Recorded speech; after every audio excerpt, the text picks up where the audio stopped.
bulan Juli dan Agustus ini adalah peranan rumah tangga dalam pertumbuhan rohani, dan kita akan merenungkannya sebentar. Kita membuka di dalam 2 Timotius pasal yang ketiga ayat 10 sampai dengan ayat yang ke-17. Kita akan membaca firman Tuhan ini secara bergantian. Saya akan membaca ayat 10 dan Bapak Ibu akan membaca ayat 11, demikian seterusnya. 2 Timotius 3 ayat 10 sampai dengan ayat yang ke-17. Ayat 10 demikian. Tetapi engkau telah mengikuti ajaranku, cara hidupku, pendirianku, imanku, kesabaranku, kasihku, dan ketekunanku.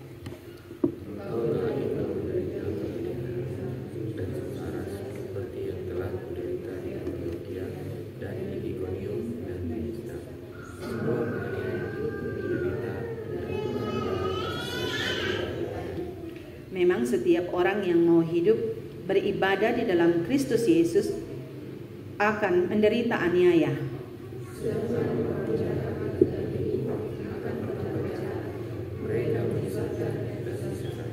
Tetapi hendaklah engkau tetap berpegang pada kebenaran yang telah engkau terima dan engkau yakini, dengan selalu mengingat orang yang telah mengajarkannya kepadamu.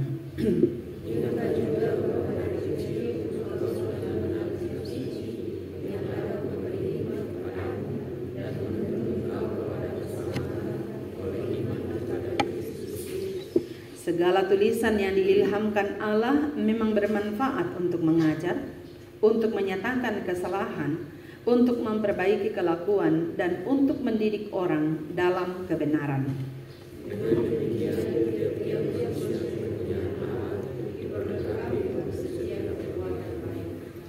Amin. Demikian firman Tuhan untuk kita merenungkan saat ini. Saya ulangi ayat 14 dan ayat yang ke-15. Tetapi hendaklah engkau tetap berpegang pada kebenaran yang telah engkau terima dan engkau yakini, dengan selalu mengingat orang yang telah mengajarkannya kepadamu. Ingatlah juga bahwa dari kecil engkau sudah mengenal kitab suci yang dapat memberi hikmat kepadamu dan menuntun engkau kepada keselamatan oleh iman kepada Kristus Yesus. Dari bagian firman Tuhan yang telah kita telah baca bersama-sama, kita akan merenungkan firman Tuhan ini dalam satu topik merenungan di bawah subtema daripada tema bulanan kita adalah menjadi pemimpin rohani yang baik. Menjadi pemimpin rohani yang baik. Bapak Ibu saudara-saudara yang kekasih di dalam Tuhan, apa yang menjadi dasar atau apa yang menjadi latar belakang Rasul Paulus menyampaikan firman ini kepada Timotius? Dalam pasal yang ketiga ayat 1 sampai dengan ayat yang ke-9, Rasul Paulus menuliskan dan memperlihatkan kepada orang-orang Kristen yang ada di Efesus, dan secara khusus kepada Timotius, tentang keadaan orang atau manusia di akhir zaman ini. Jelas bagaimana Rasul Paulus mau menasehati dan sekaligus memberikan kebenaran kepada Timotius untuk memperlihatkan dalam hidupnya bagaimana ia hidup sesuai dengan yang telah diajarkan kepada dia.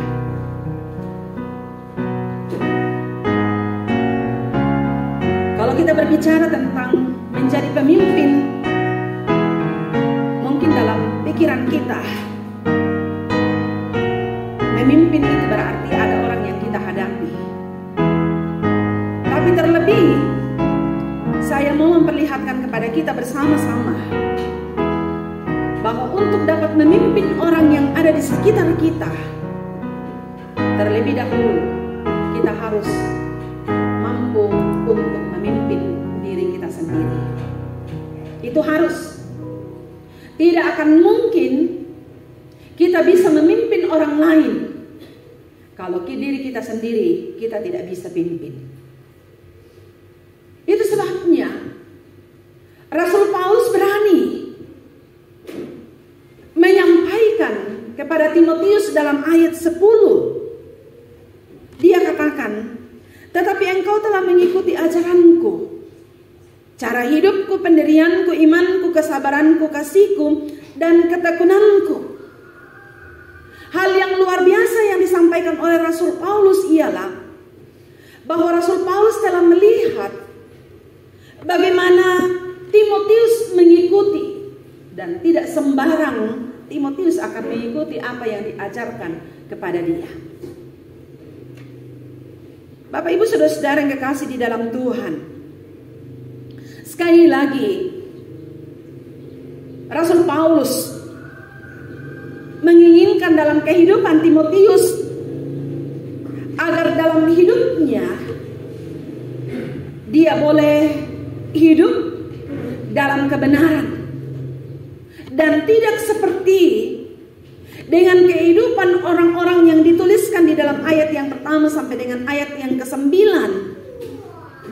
Dalam kehidupan mereka, dalam ayat yang ke-5, di situ dikatakan secara lahiriah mereka menjalankan ibadah mereka.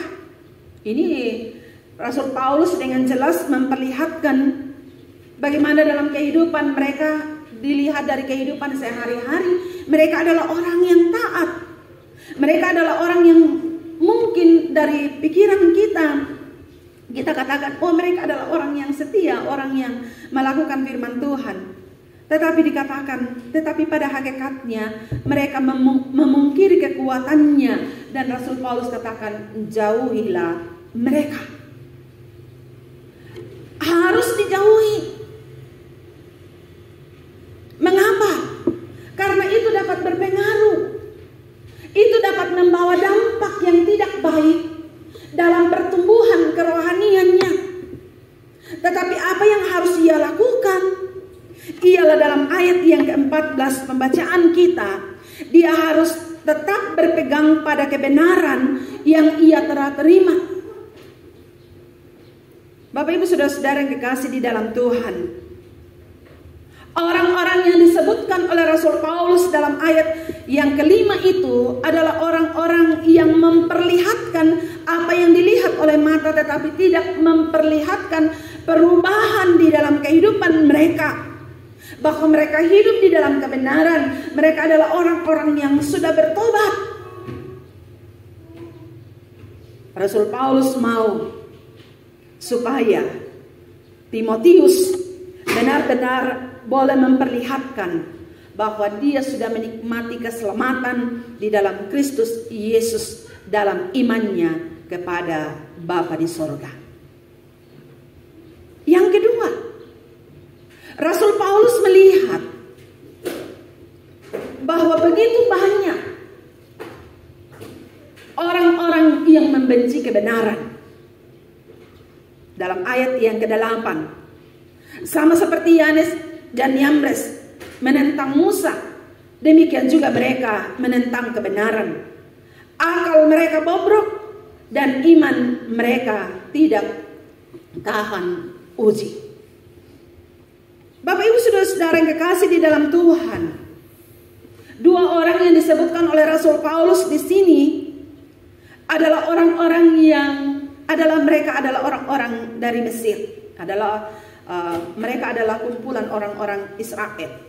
Tetapi mereka itu adalah orang-orang yang hidup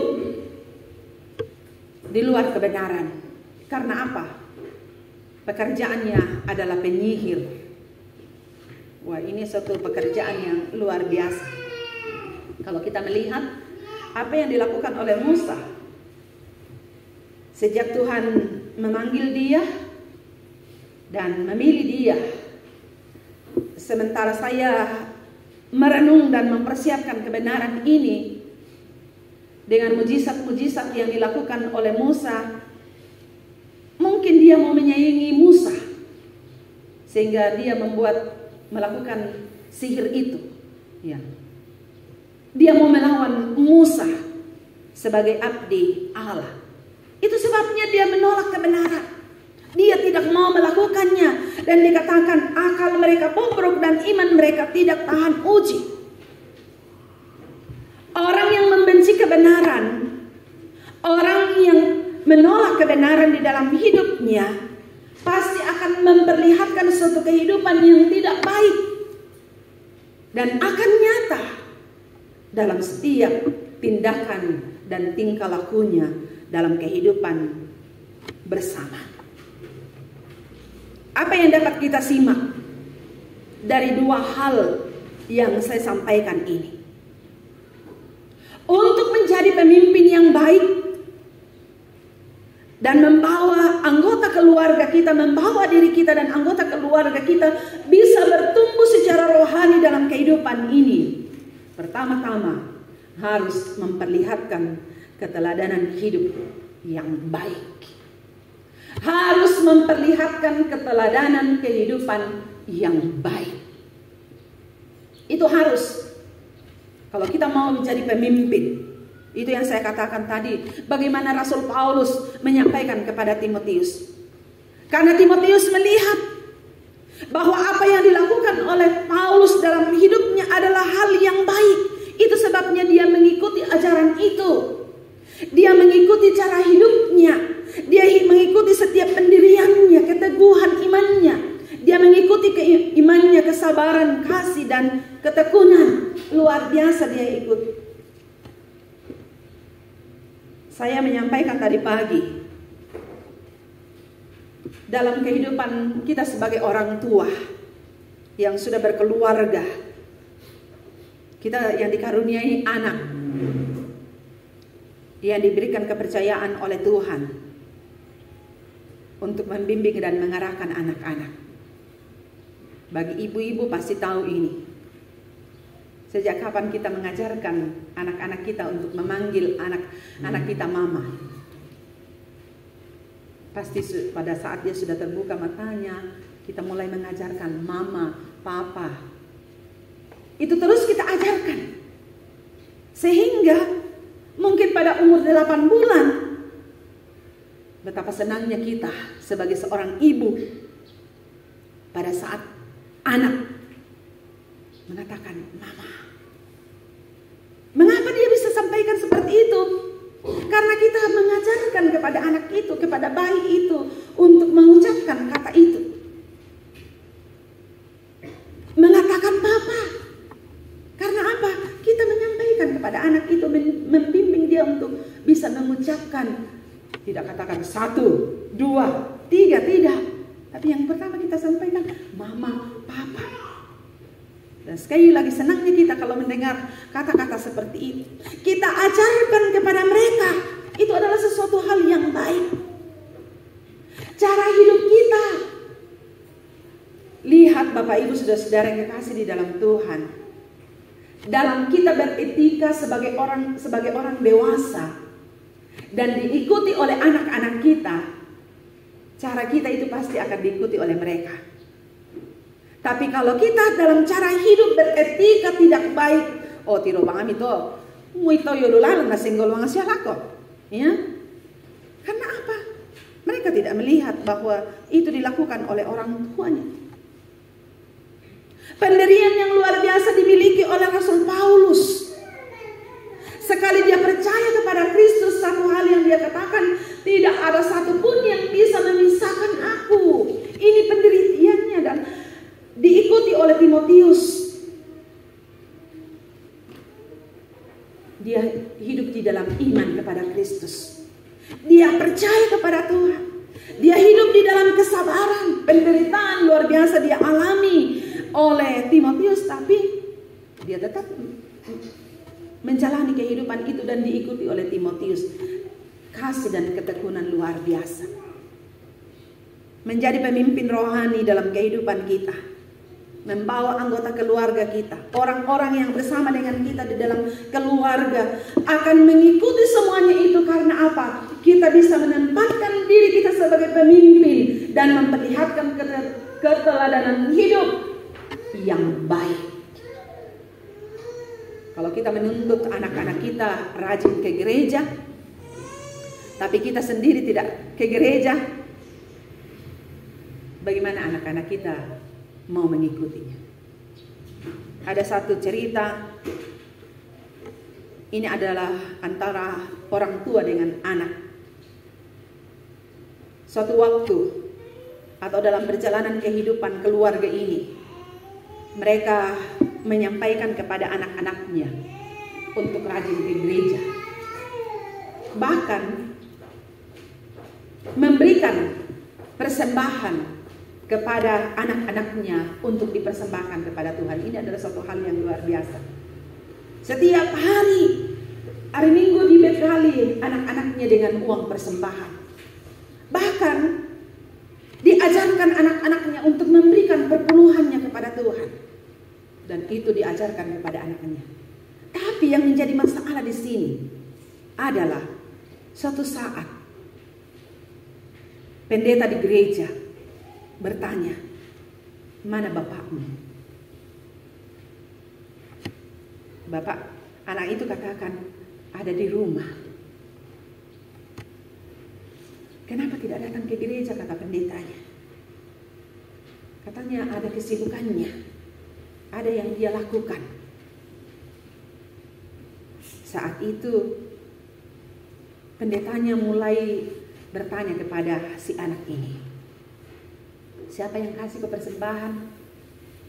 "Bapak." "Siapa yang kasih uang perpuluhan?" "Bapak." Bapak pendeta ini katakan, luar biasa ini orang tuanya. Tapi satu hal pendetanya katakan, "Nanti kalau kamu pulang ke rumah, sampaikan sama bapak, tadi bapak pendeta cari kamu." Dan dia katakan, "Sudah baik," katanya, "yang kamu sudah lakukan itu. Tapi satu hal yang belum kamu lakukan, yang harus saya ikuti ke depan adalah kamu tidak ke gereja." Ini anak berpikir dan berpikir sampai dia tiba di rumah. Dia sampaikan kepada bapaknya, "Saya tidak mau pergi ke gereja hari Minggu."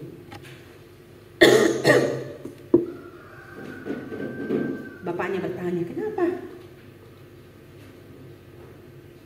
"Saya malu." Karena Bapak pendeta katakan, satu hal yang belum dilakukan bapakmu adalah memperlihatkan perubahan hidup.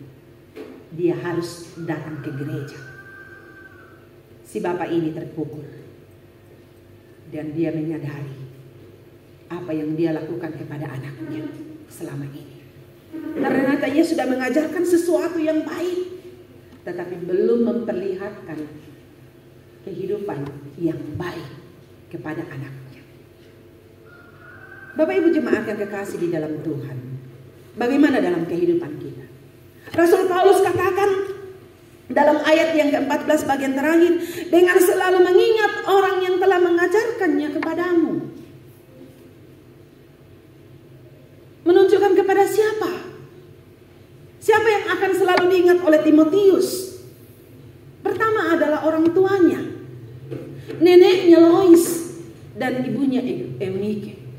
Yang kedua adalah Timotius yang sudah mengajarkan firman Tuhan itu kepada dia, menuntun dia untuk menjadi seorang yang bertumbuh dan menjadi pelayan atau menjadi hamba Tuhan. Kalau hal ini terjadi dalam kehidupan kita sebagai orang tua atau menjadi seorang pemimpin, itu berarti kita sudah berhasil memperlihatkan keteladanan hidup yang baik. Sekali lagi, untuk boleh membawa pertumbuhan kerohanian di dalam keluarga kita, kita harus memperlihatkan keteladanan hidup yang baik. Yang kedua, Rasul Paulus menyampaikan kepada Timotius dalam ayat yang ke-15, "Ingatlah juga bahwa dari kecil engkau sudah mengenal kitab suci yang dapat memberi hikmat kepadamu dan menuntun engkau kepada keselamatan oleh iman kepada Kristus Yesus." Dalam ayat yang ke-8 kita melihat bagaimana Rasul Paulus memperlihatkan orang-orang yang tidak hidup di dalam kebenaran. Bahkan dikatakan bahwa mereka menentang kebenaran itu. Nah, untuk dalam kehidupan kita pada saat sekarang ini, begitu banyak orang yang membenci kebenaran, tidak hidup di dalam kebenaran, apalagi mau melakukan kebenaran itu di dalam hidupnya. Bahkan dalam perjalanan kehidupan kita pada saat sekarang ini, begitu banyak pengajar-pengajar sesat yang bisa mempengaruhi, yang bisa berdampak buruk dalam pertumbuhan rohani kita. Karena itu Rasul Paulus mau supaya apa yang dia sudah tahu, yang ia sudah kenal tentang kebenaran itu, dia harus hidup di dalamnya untuk tetap berpegang kepada keselamatan di dalam Kristus Yesus itu. Dan terlebih Bapak Ibu Saudara-saudara, saya sampaikan tadi pagi hal yang masuk akal yang bisa mempengaruhi dan berdampak buruk dalam kehidupan kita tentang ajaran sesat. Begitu banyak saat sekarang ini pengajar-pengajar yang mengajarkan ajaran sesat itu, termasuk yang saya mau sampaikan. Kalau ada di antara kita yang datang ke rumah kita dan mengajarkan, ya memang kalau pertama-pertama yang luar biasa, sangat sesuai. Tapi akhir-akhirnya, apalagi kalau dia sudah tahu keadaan kita dalam keluarga, kita sudah sakit-sakitan. Masa Allah kita itu adalah Allah yang maha kuasa, kok kamu sakit-sakitan? Apakah benar Allah kita maha kuasa? Kalau kehidupan kita sederhana, Allah kita adalah Allah yang kaya. Dia bisa untuk mencukupi segala kebutuhan kita, dan harus itu secara akal sehat kita, ya benar juga. Tapi apa yang dikatakan dalam firman Tuhan yang kita baca tadi dalam ayat yang ke-5 dan ayat sampai dengan ayat yang ke-8 itu, dalam kehidupan kita sebagai seorang yang percaya kepada Tuhan, harus berhati-hati sehingga kita tidak menolak kebenaran itu, kita tidak membenci kebenaran itu, tetapi kita harus melakukannya dan harus berpegang. Apa yang disampaikan oleh Rasul Paulus kepada Timotius dalam ayat 11 di situ dikatakan, engkau telah ikut menderita penganiayaan dan sengsara yang telah derita di Antioquia dan di Iconium dan di Listra. Semua penganiayaan itu kuderita, dan Tuhan telah melepaskan aku. Memang setiap orang yang mau hidup beribadah di dalam Kristus Yesus akan menderita aniaya. Ini kebenaran yang harus dipahami oleh setiap orang yang percaya kepada Kristus. Jangan kita menerima mentah-mentah apa yang kita dengar dan mau hidup seperti yang kita harapkan, dan tidak mau mengalami pergumulan tantangan hidup. Kita hanya mau senang. Siapa yang tidak mau hidup senang? Pasti semua orang. Tapi firman Tuhan tidak mengajarkan seperti itu. Itu sebabnya Rasul Paulus menyampaikan kepada Timotius untuk berhati-hati dan tidak terbawa, tidak terpengaruh dengan hal itu. Allah kita adalah Allah yang besar, Allah yang maha kuasa. Tapi dia mengizinkan banyak hal terjadi dalam kehidupan kita untuk memperlihatkan apa? Untuk memperlihatkan kemuliaannya, untuk memperlihatkan kemahakuasaannya, dan membawa kita dalam proses perjalanan kehidupan untuk menuju kepada kesempurnaan di dalam Kristus Yesus. Bahkan untuk memperlihatkan iman kita yang sesungguhnya. Apakah kita kuat?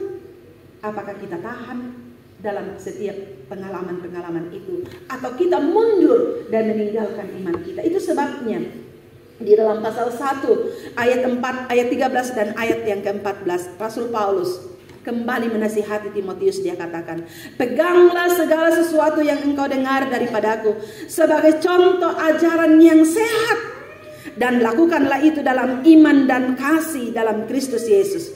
Peliharalah harta yang indah yang telah dipercayakannya kepada kita oleh Roh Kudus yang diam di dalam kita.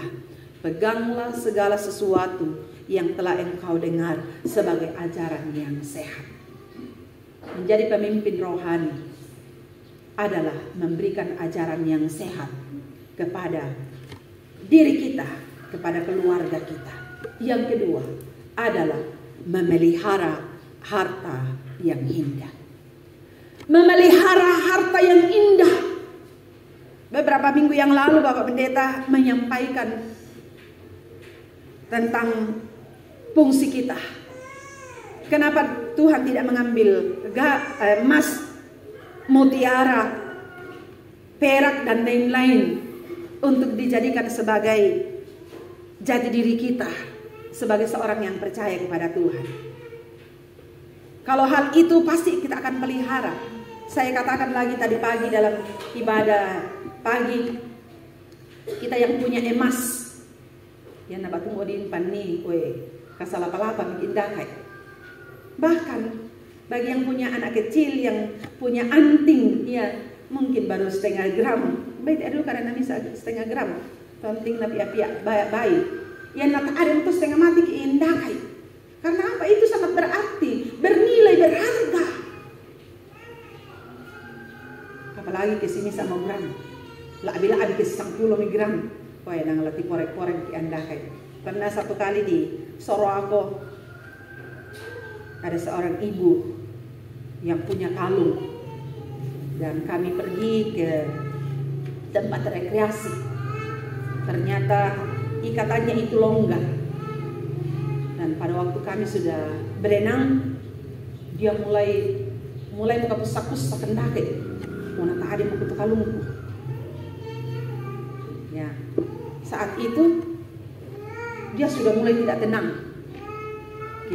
Kami sudah mulai menyampaikan kepada ibu ini, beda serio banonina. Waktu dia pulang ke rumah dia cari, tidak ada. Tapi tiba-tiba dia buka mobilnya. Ternyata ada di bawah dekat pintu masuk itu, yang tempatnya pintu masuk. Jatuh di situ. Betapa senangnya dia. Langsung dia menelpon, Ibu Pendeta, ini siapa aku tuh emasku, ini siapa itu kalungku. Betapa senangnya dia mendapatkan, karena itu sangat berharga. Rasul Paulus katakan, peliharalah harta yang indah. Harta yang indah yang apa? Yang kita miliki sebagai orang percaya? Keselamatan di dalam Kristus Yesus. Keselamatan di dalam Kristus Yesus harus kita pelihara. Jangan karena hanya hal-hal sepele kita mengorbankan keselamatan itu. Jangan karena hal-hal yang sepele kita meninggalkan iman kita. Tapi pelihara dengan baik. Bagaimana kita memeliharanya? Dengan membina hubungan dengan Tuhan. Tetap jalin hubungan komunikasi kita dengan Allah, persekutuan kita dengan Allah. Di situ kita akan memeliharanya dengan baik. Karena itu Bapak Ibu jemaat yang kekasih di dalam Tuhan, firman Tuhan mengajarkan kita untuk menjadi pemimpin rohani yang baik. Menjadi pemimpin rohani yang baik harus memperlihatkan keteladanan hidup yang baik, karena akan diikuti oleh orang-orang yang ada di sekitar kita. Yang kedua adalah bagaimana kita mengajarkan ajaran yang sehat kepada mereka dan memeliharanya itu sebagai harta yang berharga dalam kehidupan kita. Tuhan memberkati kita dengan firman-Nya. Amin.